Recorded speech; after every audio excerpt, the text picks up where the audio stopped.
My name's Dr. Anne-Louise Heath, and I'm from the Nutrition Department at the University of Otago. So I'm a nutritionist, and I'm particularly interested in infant and toddler nutrition. So Australian data suggests that Australian children already by the age of 2 to 3 years of age have 1 in 5 of them are overweight or obese. So that's very early for us to already be having those sorts of health problems.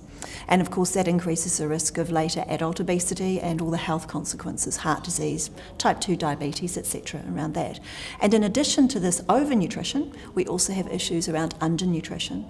So there's been some work carried out in Australia again that suggests that more than a third of toddlers of 12 to 24-month-olds have got either iron or zinc deficiency too. So we have this issue where we've got the extremes, overnutrition and undernutrition, even in Australia and New Zealand. We need to think about effective ways of addressing that, and I'm particularly interested in quite a radical approach, which is called baby-led weaning. It's been hypothesised that the idea of energy self-regulation may be very important, and that can be defined as, do you have the self-control to stop eating when you're no longer hungry?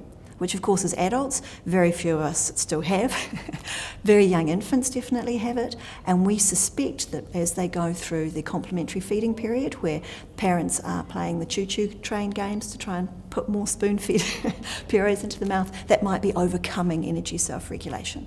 Whereas in contrast, if you have some food in front of the child, they get to pick it up, they get to choose when they've had enough and how fast they're eating, that maybe that might maintain and even help them develop this energy self-regulation that we propose may then be protective against obesity. Certainly some of the other studies suggest probably if you've got an infant who's being breastfed especially, they have what they need and then they stop.